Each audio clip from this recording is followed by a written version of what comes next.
Hi Aries, welcome to your Mars and Leo reading. On November 3rd, Mars entered Leo. This is Sora. Say hi, Sora. On November 3rd, Mars entered Leo, your fifth house. It's time to have fun. Things have been so dense and heavy with all of this energy. In your 12th house, you currently have Saturn and Neptune in your 12th house in Pisces. Saturn just went direct yesterday, November 15th in Pisces, but I think he really likes the card shuffling. He's like really feeling this. But Neptune is still retrograde in your 12th house. Like, you are on hold. There are parts of your life that you're just really not sure about. And you can't hide it, you can't deny it, the whole world can see it, you can see it. It is hard to know what you really want and the best way to go about it. So, in those moments, it's hard because you feel pressure from the world around you. They're like, you're like, I don't know if I'm ready to commit to this. I don't know if I'm ready to, jump into this thing. I don't know if I'm ready to invest in this thing. It just doesn't feel clear to me. And of course the world around you is like, well, just make a decision. Just choose, just go. But your 12th house is an intuition that is undeniable. And the intuition is allowing you to key into the shadows of everyone around you, as well as the shadows of potential opportunities. So you're making the right decision. This doubt, although it's been very debilitating for many Aries, it's very necessary. It's very necessary that you see the range of these people and these experiences before you make these long-term commitments again, which is what everybody wants. Everybody wants you to just go along with the plan, but there is a very real part of you within your intuition where you just know this is not the time. Can't put your finger on it, but this is just not the time. And everybody's got to comply with that. Everybody's got to understand that. And don't be afraid to lose anything because you need time. Things are not working within your timeline. That's just what it is. And anyone who respects you and understands you will do their best to respect that. And if it doesn't work for anybody, that's also okay, right? Like, that's a hard part of this as well. Like, you can't make something make sense. That just doesn't. When something doesn't feel right within your body, within your spirit, within your soul, the Two of Pentacles, you're just like, I have this thing, but like, it just doesn't feel right. Always trust that feeling. Always trust that feeling. So what can you do in the meantime? While things are so unclear and while you need some rest, need some space, need to just not be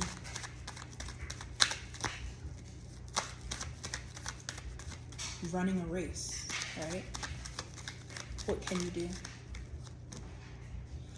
You can work. You can make money in the ways that feel super safe and with skills that you've worked on for a long time to sharpen and develop. You can lean into those skills and make money, or you can take, you've got the inspiration. Mars is in Leo in your fifth house. All of that fun energy that you have, you can put it towards making money. You can put it towards building a business or doing your business in a way that generates more income, or just consistent income. It doesn't have to be, these big, right, influxes of money. This is just having a system that keeps the money flowing in, right? So use this Mars and Leo creativity and this boost in energy, confidence, and also that fun, right, vibe that you have right now. Put it towards building a system financially that can consistently generate income for you, whether you're there or not. That's the value of this, hermit energy. It works for you. Everybody looks around like, why are you being so detailed and oriented and obsessed about the details? It's because this energy needs to make sure that things work as perfectly as it needs to, so that when they step away, it keeps running. The system, that's the purpose of a system. So this is a great time. And you'll also really feel moments where it's like, oh wow, things are actually going so well for me. Like, obviously you always want to humble yourself, and you do always want to keep yourself nice and humble. That is a huge part of your personality. But you'll have these moments where you feel like things are just so good for you, and it's very easy to look out into the world and like feel really bad about being good and being in such a good place within your life, that like the remedy for that feeling is to be helpful, is to offer a skill that you have to others.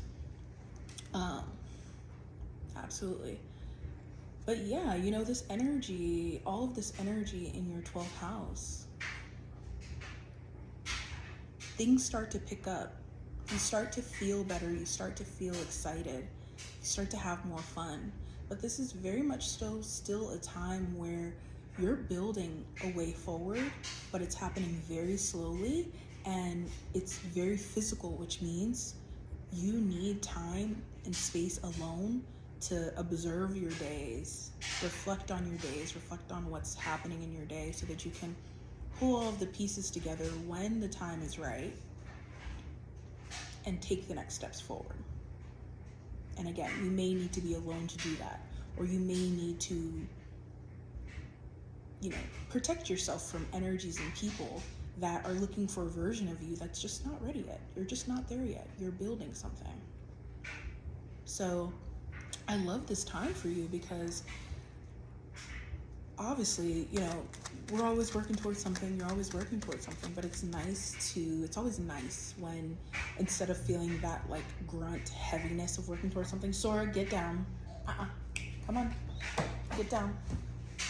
Instead of feeling the grunt and heaviness of something, you actually feel really excited about it. Even though everything isn't perfectly sorted and clear, you feel really excited about it. And I love that for you. But yeah, you may need some space from people who are being too critical. They just don't get it. They're just not getting it. And it's fine.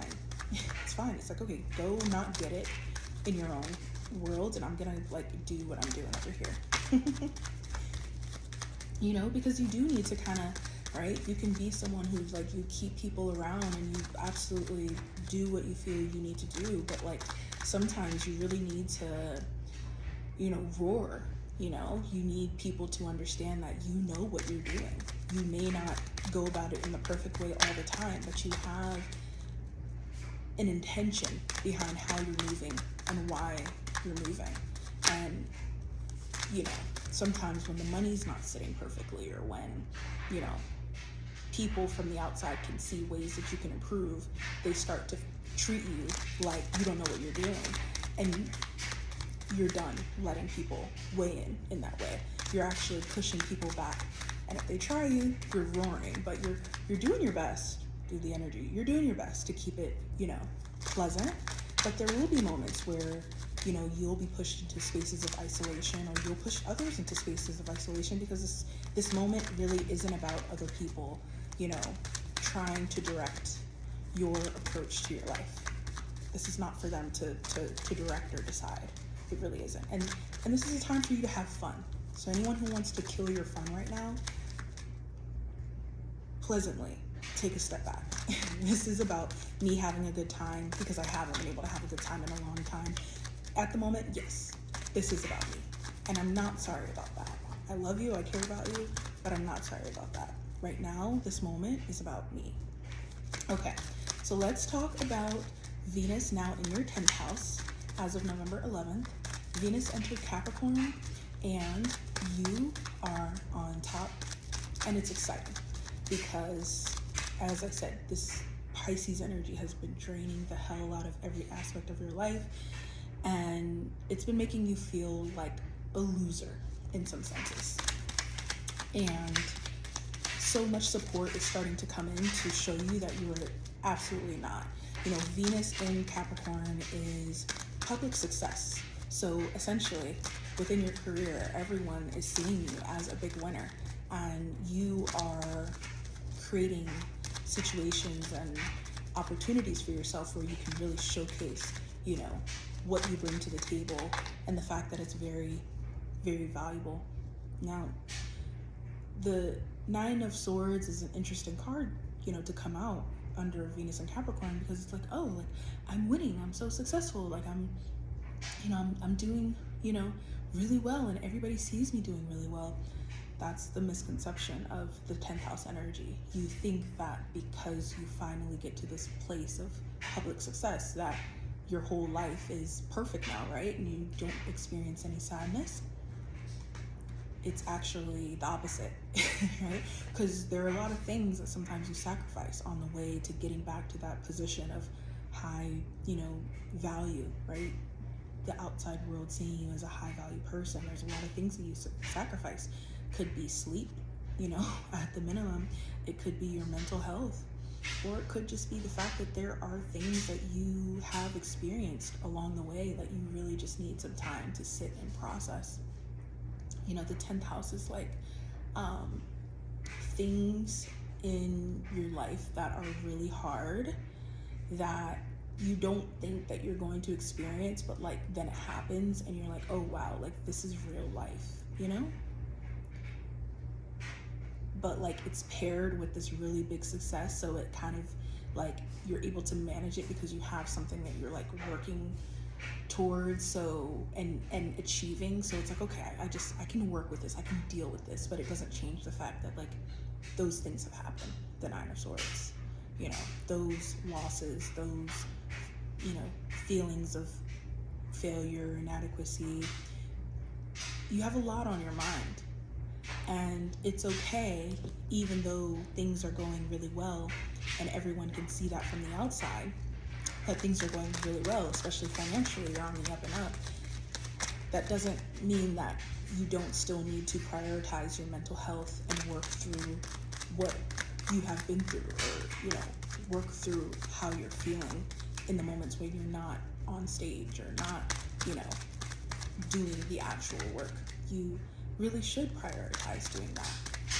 You should, meditate. Put some music on, put some incense on.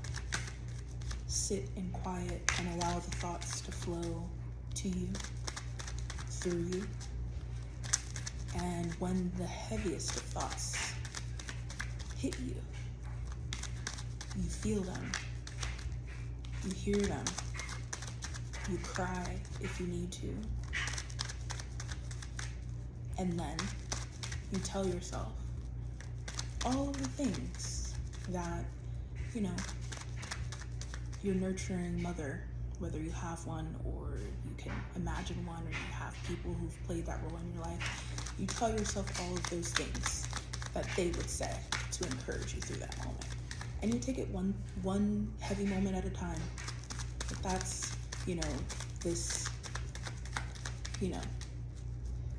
10th house is Capricorn, and the opposite of Capricorn energy, big success, public success, is Cancer energy. Cancer is the nurture, the mother of the zodiac. Capricorn needs Cancer. That big success is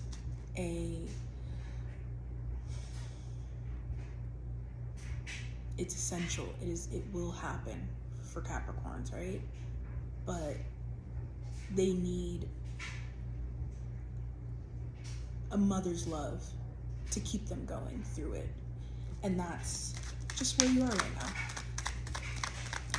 And again, if you don't have it from the people around you, you can give it to yourself. And if you have people around you that you really trust, it's a great time to call those people, call your mom, call those nurturing people in your life, because no, that success didn't fill that hole that you thought it would. And that's okay. That's okay. There are other people who are there to fill that in, and it's also something you can do for yourself. And I think that's what Venus and Capricorn wants to give you and teach you, on top of the big financial and public wins. Yesterday on November 15th, Saturn retrograde ended in your 12th house in Pisces. Thank the frickin' Lord. It's not enough for Saturn to be in your 12th house, the planet of restriction, in the one of the most challenging houses, if not the most challenging houses. You know, that's a hard, really, really hard transit for you. And Saturn in Pisces is going to continue to bring challenge and restrictions to your overall essence. You are in a holding pattern, as we talked about. So, and you've been going through this since Saturn entered Pisces. And then Saturn going retrograde just intensified it. It made things that are doing this holding up of your energy in negative ways, especially whether this was your own ego, whether this is people who are enemies that you're allowing to keep around you and you're allowing to be in your immediate circle, but you know that they don't have good intentions for you, or you know that they're really not right for you, whatever it is. Saturn retrograde in Pisces brought it all to the surface, and it forced you to see it all. It forced you to face the areas where you're trauma bonding, essentially, right? It forced you to face your ego and how that sense of ego is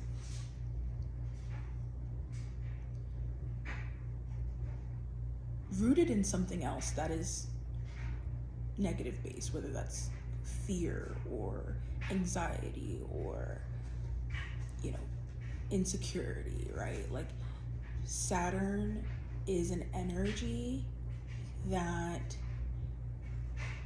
is very straight up because it wants you to grow into the version of you that has whatever you say you want out of life, whether that's a relationship, a good job, a great career, right? You want to create something amazing. You want to, attain this physical thing, a certain car, a certain house, whatever it is.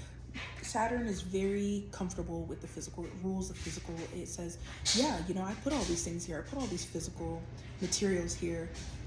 Can you turn the air off, please? Hello? Person that I will not say your name for privacy. Oh, you literally can't hear me. Sir, I'm talking to you. Oh. I try to be private without saying your name because I'm recording. Mm-hmm. Can you turn the heat off, please? The heat off? Yeah. What do you want off? No, off. I just don't want the audio on. Oh, okay. And guys, sorry for the... Here. Thank you. Oh, you do have a headphone in. Okay. Mm-hmm. I was like... Yeah. All right, thank you. No problem. Sorry for the audio. I'm drying clothes, and and the heat just popped on. So we're having a little fun today. It's a Gemini moon. But yeah, I'm private. So yeah.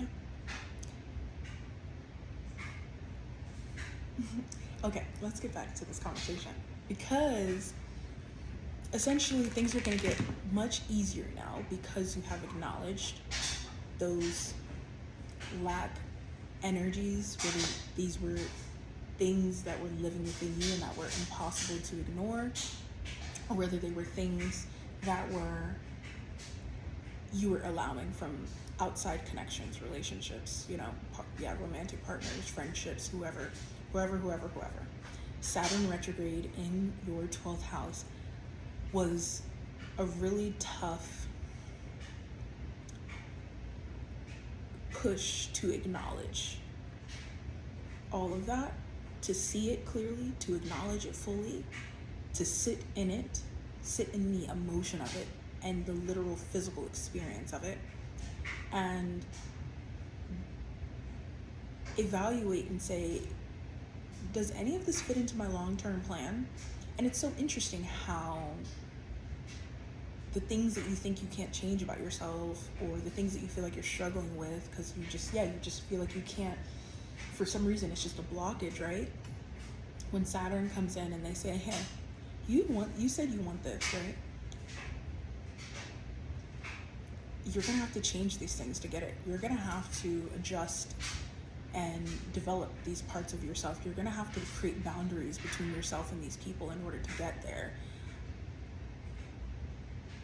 It's really cool how once you acknowledge the work that it's going to take, it actually becomes really pretty easy to do it. It becomes really practical, right? For, somehow you get control over your emotions again. You're like, oh wow, I've just been all over the place emotionally. Like, I just need to calm down. Remember that I have a really good long-term plan and deal with this lack as it comes up, but I'm not going to ignore it anymore. I'm not going to ignore the financial troubles. I'm not going to let the financial trouble push me into a space where I feel so, where I feel inadequate about my life. No, this is just something that needs to be resolved. I need a stronger approach. I'm not going to allow this person in this relationship to treat me in this way. I'm not going to allow these things. I'm not going to, falsely boost myself because I'm actually very insecure about certain things. I'm going to face the fact that I'm dealing with some deep insecurities, some deep feelings of lack, and I'm going to face it head on. As you come into all of those realizations, here's the Four of Wands, you are winning. You are winning. There is such a power to acknowledging your weaknesses. There's such a power to it. And yeah, there's such a power to it, because if you can't acknowledge them, that makes you super, super vulnerable to everyone, because everyone else can see your weaknesses. Everyone you interact with, everyone you connect with, they can see your weaknesses. Trust, they can see it. They're not going to call it out every time, because that may or may not be their job or their role in your life, but they can surely see it. So if you can't call out where you are lacking, right, where you need to invest time and energy to improve, where you need to improve, it puts you at a disadvantage. And that's all Saturn and Pisces wanted you to know. If you can't see the ways that you will accept certain connections and the types of connections because you are emotionally dependent, emotionally in need of just connection in general, then you'll accept any type of connection because you just need emotional support. Emotional support can come from a lot of places, but that doesn't mean that that's the person that you really need. That's the person that's going to bring the highest level of value into your life, right? Ooh, Saturn has been laying down all of these laws on you, and it has been, as I said, very hard and very difficult. Very hard and very difficult, but where this transit and the end of this retrograde leaves you is such a good place. It leaves you in an amazing place now, because now you see these things. Now you see these blockages. You see these people as they are. You see the opportunities as they are, and what's standing in the way of them, what you're doing to stand in the way of them. You see it all, and you know where to put the work in, and you're not just willy-nilly putting work in now. You're literally able now to face these blockages head on, as you love to do. And it's nice to see. It's beautiful to see. It's exciting, because when you shine and do what you love to do, everyone benefits. Everyone feels alive. That's the benefit of being in connection with you and your natural zest, right? So it's been hard to watch Aries energy feel so suppressed and so blocked by other people, absolutely, but especially by yourself. That has been hard to watch, but it was necessary, and now you're coming back out stronger. There's still more work to be done. It's not time to go big or go home, right? But it is time to start to, make the adjustments, start to shift, start to face these things head on, start to create a little bit of distance between you and the world, because you need to do this work on yourself first and foremost every day before you do the work on anybody else, before you let anybody else into this process. So Saturn retrograde ending in Pisces is super helpful. It feels like some of the pressure is coming off, and it's something to celebrate because you have been through a lot. But don't rush, right? Don't rush into the big decisions. Just soak in the fact that the pressure is releasing and you finally have enough calm to see how much you have within your possession, and that you should be happy about it. You should be happy about it. So I really love that for you. Gosh, I could talk about Saturn retrograde or Saturn in Pisces all day for you guys, especially. Okay. So, full moon in Taurus just happened on November 15th. Full moon in your second house is amazing because your finances are going up, because you're demanding them, you're demanding more money, you are able to enjoy where you are today. Feels like a theme of the moment. You're able to work, finally. The Tower is a lot of work. Yeah. This full moon was in Uranus. It was in aspect to Uranus. It was chaotic. I mean, we just went to go see Big Sean tonight, and we planned to surprise him, taking him to Big Sean tonight. Just really wanted to see, and so we were supposed to go. Well, we did go, but then tonight, like, it was Friday, like so tired, so we took a nap, and then like I set my alarm because I'm like, oh, it usually doesn't start until super late. Performers won't come on until super late, so I set my alarm to get up and get ready like around 11:30. The alarm didn't go off, so I didn't wake up until like 1:30, and I'm like, what the hell? Like, I'm still processing this. This is the energy. It's like, it's chaotic, right? So rushing to get ready, rushing to get there, drive there, and usually like every time I go to this club, like it's always open, it's always like popping, like it's, some reason we get there this time, they've already closed down like entry, like you can't get in anymore. And I'm like, what is going on? Like I've come here, maybe I haven't come that late before, but like I've gotten there late, like so after 1. Like, so I'm like, what time do they close? So, and like we're literally outside the club, and we literally can hear Big Sean performing, and I'm livid. I'm like, what the hell? Obviously I should have made sure that my alarm was set for the right time, but I literally thought I had it set for the right time. I'll take that. But my point in telling you this story is that this full moon in Taurus is like the ground beneath your feet, like things that you thought were solid ground, things that you invested in, things that you thought were going to be smooth and easy. You had the plan, you had it all laid out, everything was in place the way that it needed to be, but there's just some piece of the puzzle that is out of place and the whole thing crumbles down, right?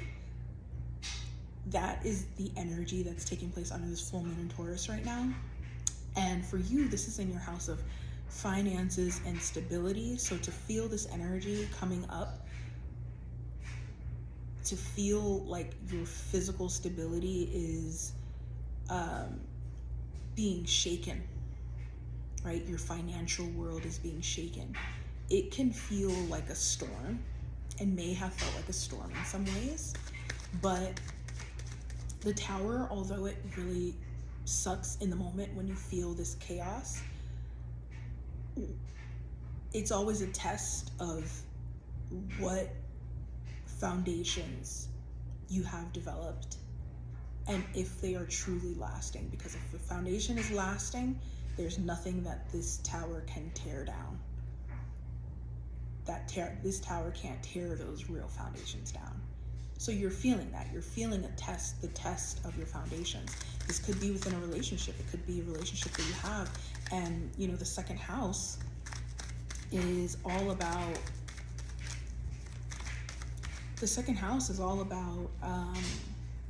long-term stability and high self-worth.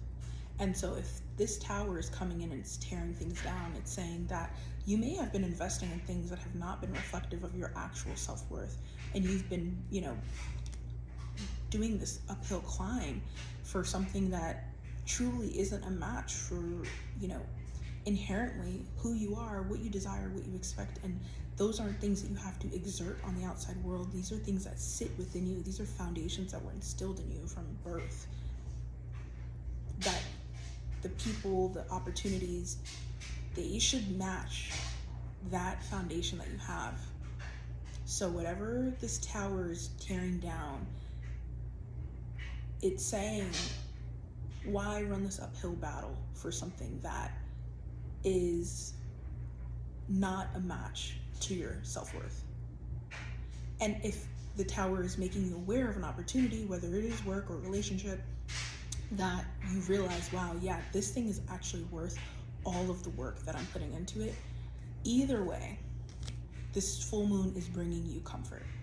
So it's either they're making it clear to you that there's someone that you need to work harder for, and you need to attach to yourself, right?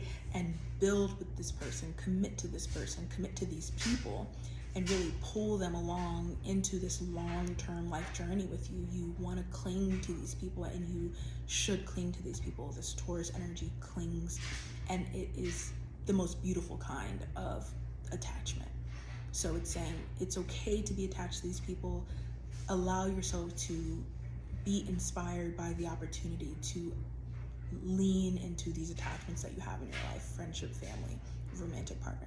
So either there's a shocking realization of that, or it's a shocking realization that this has been too heavy. I don't like this. It's really making me very uncomfortable, and I need to get away completely from the situation. Physically, I need to get away. I need to go talk to someone. I need to go on a trip.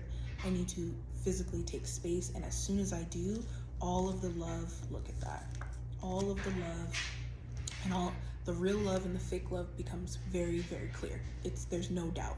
There's no doubt. Whatever fell apart was never supposed to be pulled onto this journey with you. It's fine. You are on a path and have all of the right people in your corner, cheering you on, supporting you. And it's important that this high self-worth comes in to take a pressure off of you to, you know, make people work for your life, right? No, that's not how this is going to work. You work on yourself, you work on the things that you deem most important, and if you feel like the people in your life are really adding value in a way that you inherently know, spiritually know they should, there's no reason why you wouldn't build with these people. There's no reason why you wouldn't help someone else get to a higher level of self-worth within themselves. So I could talk to you guys all freaking day. It's crazy.